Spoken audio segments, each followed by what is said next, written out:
one on the whiteboard. This is something you pointed out. Okay, it's something called blank shipping, right? All right, blank shipping. So I'm just going to draw a container ship.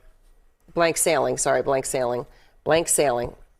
I'm not going to put a sail on it because it's a big cargo ship. But you got a big cargo ship. This is here. riveting. Okay, usually it's full of cargo on the top. Beginning of the year, these ships leaving Asia, 0% of them were skipping ports. They were going to every port. They were picking up what they had. Containers were full. 100%. Okay, now 40%.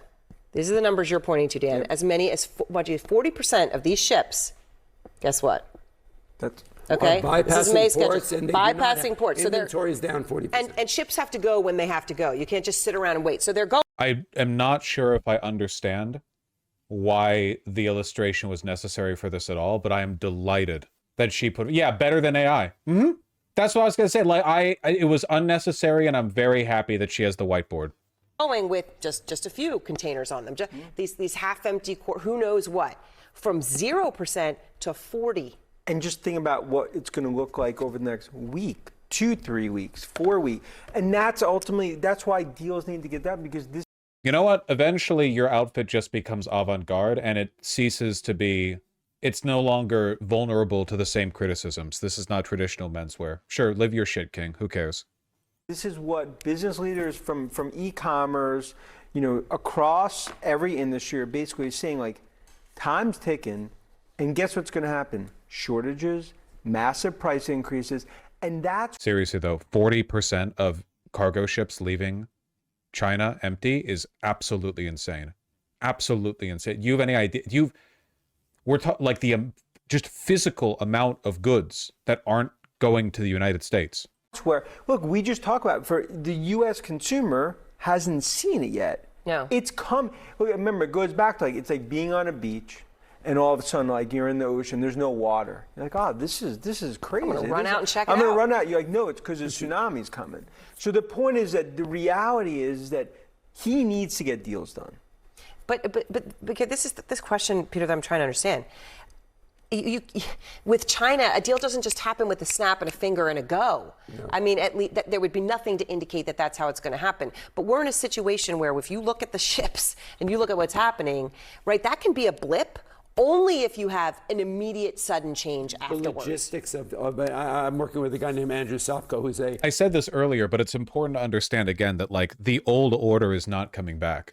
Right now, ports are seeing fewer ships come in. The ships that do come in have less, and the ships that are coming in with stuff are taking longer to unload everything because they're backed up by massive lines. Like seriously, look at the whole. I'll find one, okay? American dock shipping line backup. Just find me a photo. I'm not finding a photo that I was looking for. Whoops.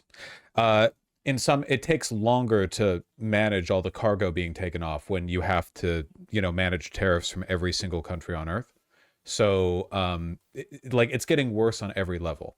It's not a blip. And even if America just removed all the tariffs right now, all of these other countries, China especially, but also to a large extent, Canada, the EU, they are done with dependence on America. Why would they want that? We're volatile. We're an enemy nation, That era is done. All of the cheap goods that we've enjoyed up to this point, and again, I know it doesn't feel this way because of the cost of housing mostly, we enjoy uniquely cheap groceries in the United States. As a percent of total spending, our groceries, a lot of our basic home goods, much cheaper than other countries. Much cheaper.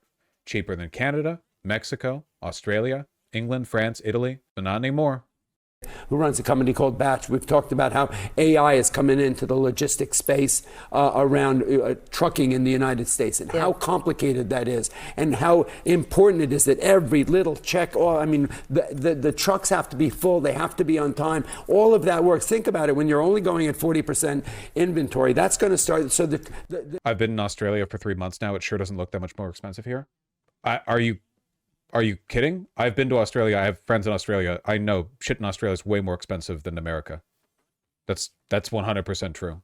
This is an area on which I have directly contrary information. Shit in Australia is way more expensive than in America. Same with Canada. Haven't you seen Canadians and Australians complain about their weaker dollar and how everything over there is more pricey? The ship lines are going to be losing money. Everybody is going to start losing You don't money get along your the way. inventory, then I don't get mine. They don't get theirs. Then if it opens up back up, those are all late. And then you've even talked about, you're talking about even like Christmas. Think like the point is the support. That's what we're dealing with. And the retailers, those small businesses, and we talk about the stuffed animal company, they're saying they put in their order for 80% of their sales, Christmas, by the end of May. Correct. Yeah. So that's normal. That is the lead time for this thing. And that's the lead time that's going to start affecting when it starts affecting food and all kinds of other, look, you saw that with Target and Walmart, actually, the CEO. Somebody just said that Germans spend less on groceries. You're incorrect. As of 2023, U.S. consumers spent an average of 11.2% of their disposable personal incomes on food. Germans spend approximately 15% of their monthly spending towards food and beverages. Well, wait, hold on. These might not be like numbers. These articles say disposable income versus non-disposable. Though if Americans are only spending 11% of their disposable income, that would imply that Americans spend even less money on groceries on average. I'll look at the data on that later. It doesn't really matter. A lot of the retailers went to the White House apparently to talk and say, this is real for us. And how do you price it? Because you don't know what you're pricing. And you've talked about that. Huge uncertainty. Well, here we are. Yeah, Jesus, look at the Port of Seattle. Is this really a photo from yesterday? Oh my God. I was looking over this while walking around, man. I mean, for reference, guys, this is the port for the Northwestern United States. Yeah, it's like never empty like this. U.S. ocean ports go quiet under tariff pressure. Several major retailers have stopped shipping non-essential items from China, reports say. U.S. ports have seen freight volumes dry up with a drop of 30% at West Coast and 12% on the East Coasts. Makes sense because the West Coast is where the shit from China would come, of course. Yeah, stock up on rice and beans. Trump trade war update. Firm predicts empty shelves and recession by June. Shipping volume will plummet 35% next week, LA port official says in CNBC interview. Do you think the average American is like economically literate enough to understand what 35% volume of shipping drop means? Oh, a quarter of U.S. consumers are now financing groceries with buy now, pay later as economic pressure mounts. Oh, fuck, dude. Oh, they're checking the goddamn credit ratings when you're buying the groceries now. Yeah, I saw massive UPS layoffs because there's going to be less Amazon shipping. This isn't like luxury spending or whatever. Every American buys groceries. This is a quarter of U.S. consumers. This is just a quarter of all U.S. adults. This is like 80 million people or something. Ballparking it. Up to 25% this year compared to 14% in 2024. It almost doubled in 1 year. It almost doubled in 1 year. In 1 year, it almost doubled. Wait, I'm stupid. Is a credit card not buy now, pay later? There's a difference in that, A, if you can buy something with a credit card, that means you already have that credit limit available. Whereas if you use a financing option to pay for groceries, you might not even have the available credit option. Like you might have already maxed out your credit cards. It implies that you can't even put it on a credit card, which is kind of worrying. Also, people treat their credit balance as like an extra debit balance that they can pull into to get credit card rewards. I do. I buy everything with a credit card, then just pay it off at the end of the month. But they're talking about financing. There is no benefit to financing any regular purchase. None. There is no reason to unless you're just flat broke. Like, everyone uses their credit card all the time because the way the American credit system is set up incentivizes it. But there's no benefit to financing. This is pure, raw desperation. Financing is for like cars and houses, right? Well, now it's for everything. But yeah, historically, cars and houses. 1/4 of shoppers have used buy now, pay later for groceries, up from 14% who used the service a year ago. Meanwhile, 41% of respondents said they've paid back their loan late over the past year. 41%? 41%? Men, young people, and higher income borrowers were more likely to make late payments. Men, young people, and higher income borrowers. Higher income? I guess because they just care less about late fees. They're able to make mistakes. They have to be less careful. Consumer sentiment has weakened to 52.2 versus 57 a month prior, and 57 is already extremely low. Show me the chart. I want to see the chart. Now we look at it over 5 years. And the last time it was down this low was during the peak of the Biden inflation. Won't let me go past 5 years.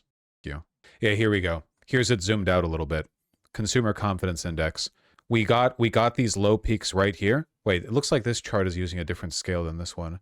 U.S. Index of Consumer Oh, wait, this is consumer sentiment. Sorry. Consumer confidence and consumer sentiment are different things. Consumer confidence is what we're looking at here.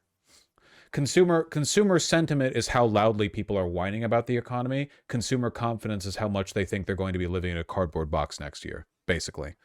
And by the index of how much you think you're going to be living in a cardboard box next year, we are now down to essentially the lowest point since the COVID crash and periods following. But we can go lower. Again, tariffs haven't even been priced in yet, but we're getting there. In fact, we're not just getting there. We're pretty much here, aren't we? I've been saying we're getting there for a while now. But Amazon saying that they're going to show the tariffs as on price increases, ports drying up, shipping freight boats leaving China empty. What happened in 2012? 9/11. A poll by the Associated Press Nork Center found that about half of Americans are extremely or very concerned about the possibility of a recession occurring the next few months. The payment strategy has made inroads among high earners seeking out luxury products. Yeesh. Growing appetite for BNPL. Billboard found 60% of general admission ticket holders for music festival Coachella used a payment plan for the event. 60%. Holy shit. 60%. Most festivals have payment plans? Yeah, but you should never use them. You should never, ever, ever, ever, ever, ever, ever use a payment plan. You should never finance anything that isn't a house or a car. If you can't afford it without financing it, don't buy it. Unless it's like groceries. I mean, if you need to use it to buy groceries, I mean, okay. It's not a problem if there's no interest. There's always interest. That's what happens if you don't make the payments. Oh, but I will make the payments. Okay, but then make the payment now. Phone contracts are financing too? No, they're not. Phone contracts are a subscription or like a annual payment or whatever. That's not the same as financing. Financing is when you make the choice rather than to buy a thing up front to stretch out the payment over a longer period. Contracts also finance the phone. Okay, I've only ever bought my phones in cash. I would recommend you not finance the phone. You finance the phone in it. Okay, well, I've never done that. I'd give the phones a pass since it's a necessity. Yeah, smartphone's a necessity. I'm just saying that if you can afford to buy a phone up front, whatever. I don't know what incentive plans they have generally for phone purchases. I'm talking about like if you can pay $100 for something or 4 payments of $25 and it's a choice between the two. You pay the 100. Did anyone else stop having an interest in buying a new phone once they decided that their current phone could run HD video fine and also could play like basic games and that was it? Like I don't know what else I need. It's not like a computer where my computer still hums like my computer sounds like a dying cow when I'm playing Total War Warhammer 3, but my phone does exactly what I want it to with no problems. I guess the better camera would be nice, but I don't know. I have the cheapest 14, I think, the iPhone 14. No, not the cheapest. I got a larger one, but it's not like a higher memory or like a better one with a better camera. I just got physically larger because I have big hands and I didn't want to fumble around with a small phone. Anyway, yeah. Guys, I'm being real with this, all right? Look, I don't care about you. I don't know you, okay? I don't know most of you, all right? The details of your lives are not only inconsequential to me, they're not known to me. I can't know that many people. I'm sorry. There's a lot of people watching, all right? But in a general collective humanitarian sense, I really want you guys to get by. The life is going to be demanding a lot of us. And by us, I mean you. Because I'm a rich and famous live streamer. I don't want to do the phony populism bit here. I'm just saying, like, legitimately, shit's going to get rough. Like, really, really, really rough, okay? We've talked about it. You understand the theory. You understand the political mechanics. You understand like the broader, like if you watch me, if you know, we've been talking about this for a while, you kind of get what's going on, but there's a difference between theory and application is coming and it's coming hard. All right. The need to take that information and apply it. You're just going to have to exercise a lot of discipline. All right. Now, I don't think, and I'm not doing the like personal responsibility tack here, right? Like all of this is their fault, okay? But if it's up to being disciplined and surviving and not being disciplined and not surviving, you should do the best you can. So, you know, I'm just saying, you know, just try your best. Understand that life is a marathon, not a sprint, and you're invested in the long-term project, okay? Every little bit of responsibility today is an earned privilege tomorrow, right? Every bit of alcohol, weed, cigarettes that you don't get now, any like luxury you don't partake in, every bit of responsibility, every bit of like, I'm actually not going to go out and go pay $60 at a restaurant or get that DoorDash order or whatever else. All of that does stack up and it does help. It doesn't make this fair. It doesn't make this decent. It doesn't mean you're a bad person if you don't exercise total responsibility or anything. I'm just telling you, you got to try your best. That's all. Because you're worth it. Exactly. Vote with your wallet. Vote for no one. Show how you feel about this economy by practicing personal austerity. Let the GDP sink. Rice and beans. I want my tea though. Tea is cheap. Maybe not super high quality tea, but that's probably not, like, coffee's not super expensive, though I guess it'll get more expensive soon.